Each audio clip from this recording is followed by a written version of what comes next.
Hello everyone, what is up? Welcome back to another Pokemon card mail day. And today we're gonna show obviously what came in the mail last week. And I want to show off some cool stuff that I have in my inventory and some new cards that I purchased for my personal collection. Today I wanted to put out a video, but I'm not quite ready to show the updated Pokemon card for a trainer binder, so I hope to be able to do that in the weekend. So what we have here, for example, are the Wizards of the Coast Bird promo, Zapdos, Moltres and Articuno. I love to keep that stuff sealed, but it is very difficult to advertise in this way. But I think the sealed versions of these promos have gone up in price over the last couple of months. So I'm not sure anymore if I really want to sell it. And then furthermore, we have a Shining Legends Japanese booster pack. I remember in 2023, I believe, I purchased 6 booster packs for 300 bucks from a French guy, and I think the price now on Card Market went up to 100 bucks per pack. I sold one already for 70 and I still have 5 left, so I'm trying to, well, at least sell one other one and I keep 3 in the collection. Some notice on the Pringled cards. Yes, it has to do with the humidity. You can see here that the card is slightly curved.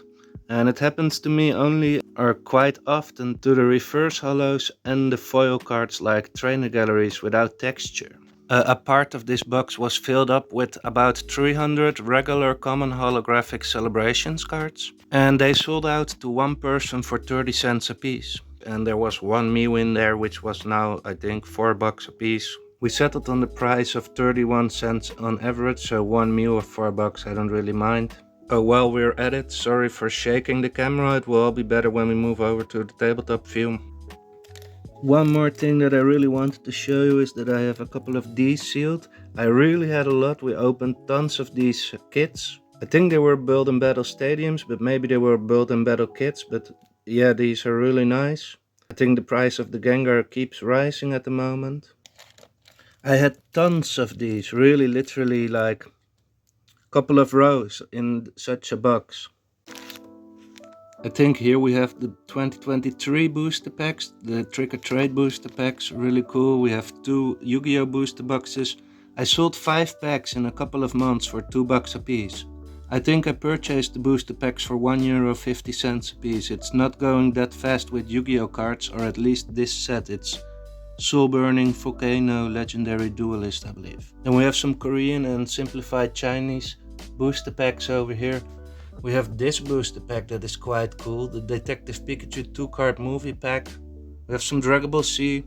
We have some miscellaneous, as you can see, illustration rares. Okay, that's the inventory for today. Let's move to the tabletop view. Okay folks, welcome back to the tabletop view, and we start off with 3 orders that were outgoing over the last 2 to 3 days. This order is still actually laying on my desk. I'm gonna package it right after recording the video, and the other videos, or the other orders rather, are already shipped out, so I pre-recorded that part of the video, but don't be afraid, I have a lot of topics to talk about today. We start off with the Pikachu vs Mew, the SVP 120. I add in a free Pikachu here because of the discount, above 50 bucks, 10% discount.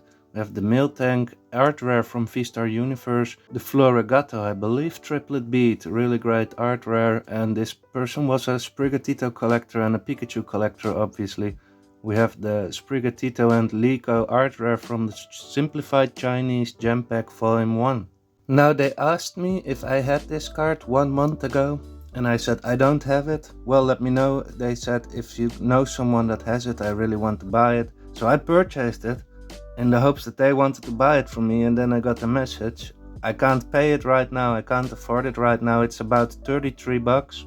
So I was sitting with the card. I said, well, no problem, usually I don't do these kind of businesses. I usually don't order cards for people to buy them from me. I told that I think a lot of times in previous videos. But this is a card specifically that I want to have in my inventory like anyway. So if they didn't want to buy it, I think someone else would be interested to buy it, specifically in this condition. It's really nice near mint. In my opinion, it might even be mint, but I don't sell mint cards as mint. They're all set as near mint.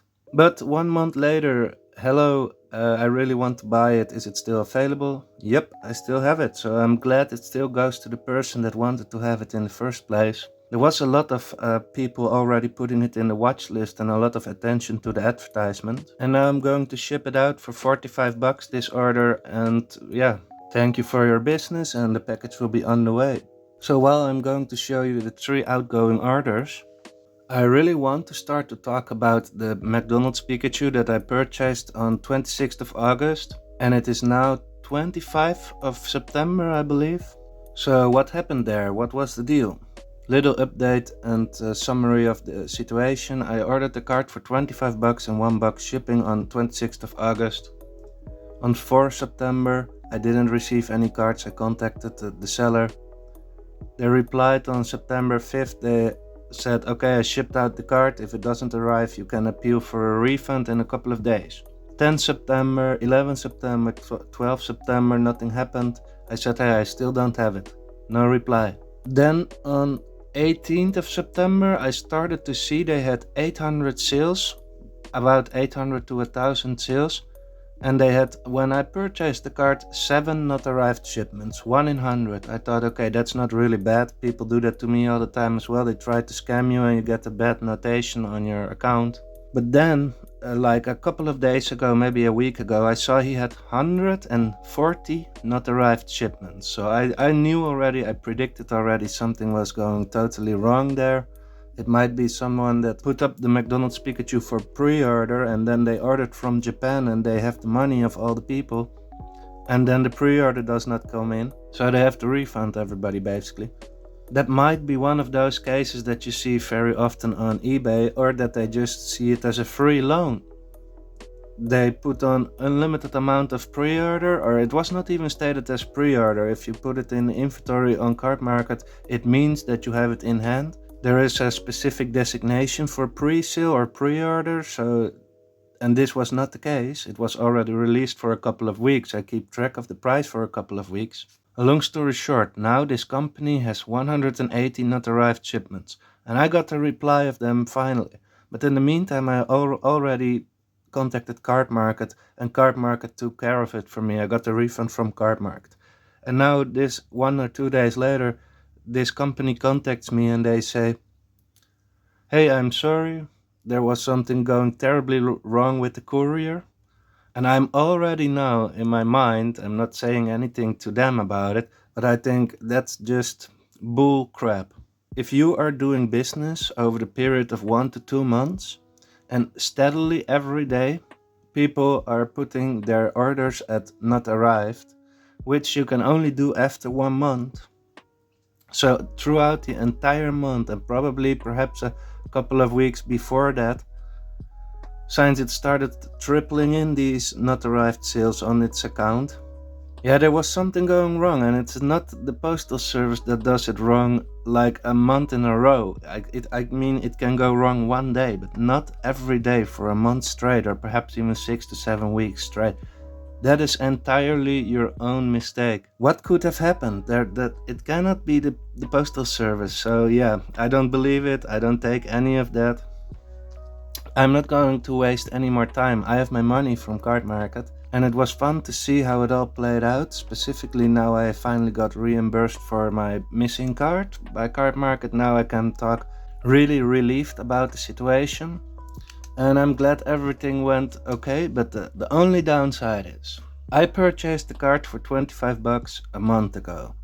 I saw the price climb.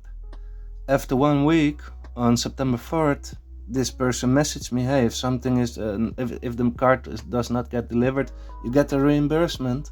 But they didn't reimburse me, and the card kept climbing in price, and it's now, instead of 25 bucks, 45 bucks. And I got my money back after a month, but I don't have the card. I still have to pay now double the amount to get the same card. But as I said in the previous episode, I also, in the meantime, because I thought already something was wrong, my spider senses were tingling, I ordered the card for 28 bucks. That's now about 2 weeks ago, and I still didn't get that card either. So I really hope, I really sincerely hope that card will arrive, or I will have a big problem. Now, moving forward to some cards that came in the mail last week. I think you have been watching this card now for a long time in the video. Excusez-moi. And let's move to a Sprigatito holographic variation. an Arbok. So this is all incoming this week. We have the Zapdos, the Arbok, we have the Rockets admin from Celebrations. I purchased a couple more Celebrations. As you might have seen in the little flashback of the already outgoing orders, I sold a Mew, a Venusaur and a Blastoise, and I'm glad to announce that those cards going to the same guy that already purchased 40 Venusaurs and 40 Blastoises off of me. That's also a little story, but if he keeps buying these cards from me, I will tell him, I will make a separate episode about that. That will be really funny. We have another Pokemon Club, Lugia EX, Sandshrew, so I started to purchase some of these holographics. A low amount, about 20 to 30 cents, then 30 cent shipping. I'm just going to put them up for 80 cents maybe, just to have some more cards in stock basically. Then we have a Scyther, a really cool one. And I wouldn't have purchased this separately, but as you can see, all these came from the same seller, so I just add some cool, cute cards that people might like now or in the future. And I think this one will, I expect rather, this one will sell really well, really quickly. I have a couple in my personal collection already, and usually what I like, I also put online and see if people like it as well. So we have a Kabuto first edition, little bit of whitening, purchased near mint. I think it's excellent, but no problem. And we have another Mew. I sold it for 16 bucks. I can remember the days where I purchased it for 5 bucks and was able to sell it for 6 bucks, and now I paid 12 and I'm trying to sell it for 16. It was included in the other deal for 15 bucks, 3 cards for 45. The Mew, the Blastoise and the Venusaur for 45 bucks, going out to Belgium. So yeah, and we have this one, it's really cool.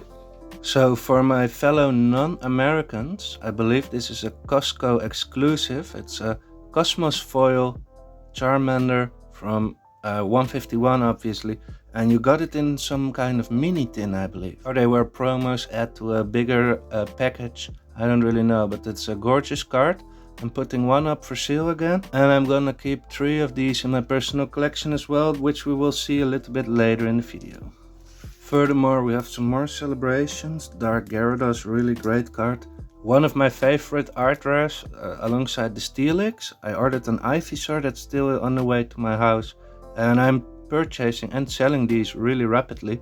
I do like the Alakazam as well, and I really have to look into more of these cards because they were pretty expensive on release, and now that we're getting closer to the English release, people show up opening the booster packs and the booster boxes even here and there. So I expect the cards to come down in value like another 10-20%, but I'm already purchasing them. I don't really mind that 10-20%, and I'm also trying to sell some with even a 10-20% upcharge of what I paid for it. So it will be increasingly difficult. I'm not going all in on these cards yet, but in the future when the price stagnated a little bit, yes, I'm going to purchase an entire page for my Japanese art rare binder. I will restructure that one in the upcoming days or weeks too. I have one of these up for sale for 12 bucks. I purchased it for 10, I believe, or 10.50 or so. And it is becoming increasingly expensive. I can remember I purchased a lot for 8 apiece. Great card, the Gardevoir EX. It's a Delta species. And then we have 3 cards, or rather 3 packages. And I purchased these for 50 cents a piece. I have already put 3 in my collection because I collect sealed promos. And now I have 3 that were a bit less centered. I put them back up for sale, and I think there are multiple cards in each package, and now I can find it online which cards are in here. But it is way more fun to open one up, so let's do that right now. You have to at least know what you're selling, right? So let's open up this one. I'm gonna sell the cards for 30 cents a piece or so. And maybe there is a really great card in there that if you pay 50 cents, you can sell that card for 50 cents. You have all the other cards for free. That is excluding shipping, mind you. Toxtricity will get a new art rare and illustration rare in the next set. Maybe it's a great time to pick these up. The shop had 30 copies for sale, but I didn't want to, since there are multiple cards in this package, I didn't want to overdo it with the shipping, since I just chose the regular letter mail. And then you have to calculate the weight and such. So we have the Toxtricity here, Darkness Ablaze. A Duraludon Cosmos Foil from Vivid Voltage, alright. And a Sandaconda, so I think the Toxtricity is the nicest one. We have a nice swirl here on the right side of the card. It is a swirl. And this one is from Battle Styles. So, okay. Well, was it worth 50 cents? Definitely. Is it worth more than 50 cents? Maybe one day, maybe one day. So let's put them aside. And I think at least the sealed packages will be worth like $1. So I can try to double my money on these ones, excluding shipping, mind you. Moving over to the second to last segment of today's video, we have an art rare Vampy, and these are cards that also came in this week. And I was already able to put them up back for sale, but obviously they have not sold on the Thursday that it is right now. We have a Charmander holographic from the classic collection in English, and I think these boxes are still undervalued. If you see the commercial they released for this box and how expensive it was on release, it is still the same price basically. It even dropped under the release price and now it's back up there, but in my opinion it should be way higher. But we will see what happens when the cards get scarce, when people start to buy up these kind of cards. These prices will rise, the sealed box will rise even more, and once the sealed boxes get scarce, and that's when the fun really starts. So we have some Bulbasaur. These are all Arita artworks, right? Yeah, they are all Arita artworks. Really great. Nostalgic to see, and the Lost Vacuum. Played a lot of that with the Lost Zone decks. And then we have the black and gold or black and yellow Ice Rider Calyrex VMAX. The Mew, Pikachu and Rayquaza variants of this one are really starting to climb in price. They were always a little bit more expensive than the Urshifu and the Ice Rider and Shadow Rider and so on, but they really start to get up there right now. The Mew was about, I think they're all closing in on the $20 a piece, don't quote me on that, but they were all only $10 a piece for the longest of time. And then we have one more of the Toxtricity EX illustration contest cards. Are you following and tracking the sealed packages of these? I think they're going up to $25 now, so a little 20% increase on what I paid for the last ones, and already 300% on what I paid for the first ones, or maybe 400%. I think people really sleeping on them. They're already going to climb towards the $30 now. Couple of listings there, then it goes to the $40. I don't know where it stops. Probably they're worth $40. These sealed packages, I don't know. I'm not purchasing anymore. I have quite enough, I think 15 or so of these sealed packages. We have a Glaceon, really great. And I think the foremost reason is the Pikachu that's inside there. That is getting quite expensive on itself, and people like to collect the sealed product too. Ending this segment of the video with the Radiant Eternatus. So like I said, I have a lot to do today. I don't really have time for a full Pokemon Card 4 Trainer Binder update. I think and hope that I will have some time in the weekend. I'm looking forward to that, but it has no priority yet. I have the cards, I only need to add them to the binder and record it and then edit it, obviously. We have a Spidops here, so I start to purchase some more of these, the Team Rocket, Glory of Team Rocket art rares. I purchased and sold about 4 or 5 Meowths with a 10 to 20% upcharge compared to what I paid for it already in a couple of days. We have one more Blastoise. I'm afraid to put it up for sale. I purchased this one for $15. If I'm going to put it up for sale, I really need at least $18. And I think it will be gone, even for $18. It's incredible. I have been buying these for $8, selling them for 10, and now I have to spend $15. And now I am hoping to get $18. That's a really weird feeling, guys. And people are buying them. So should I have put the first cards that I purchased already up for $18? But that's not what the market was. Then I should have chosen to keep it, but then there was no turnaround and no volume, and I was not able to purchase new cards if I was not able to sell these. But did it matter in the end? If I had kept all these Blastoise and Venusaurs, would I have been better off? So we have some for the personal collection, a Charmander, and another one, like I said, and they always have a little bit of damage, a little bit of silvering, a little print line here and there. But these were the cleanest. I'm gonna purchase them. I'd rather put them in my personal collection. As we move to the holiday calendar promo here, also a print line. I am afraid I will find a lot of yellow stickers when I look into my personal collection right now. And all the cards that I have never really marked as a certain condition. All the cards in my personal collection have no stickers, but I think there will be a lot of more, well, near mint cards, but also maybe a couple of excellent, I don't know, but most of them really truly mint. I have graded 4 cards, 2 came back at 10 and 2 came back at 9, so. And I want to go over at one point to my full graded Pokemon card collection as well. I have a couple of cards up for sale, they're not really moving, people offering 50%. I wish them a very good day and good luck finding it somewhere else. And now I'm going back to work. Thanks everybody for watching today, and I'll catch you all on the next one. Don't forget to leave a like on the video and subscribe to the channel for more Pokemonster content.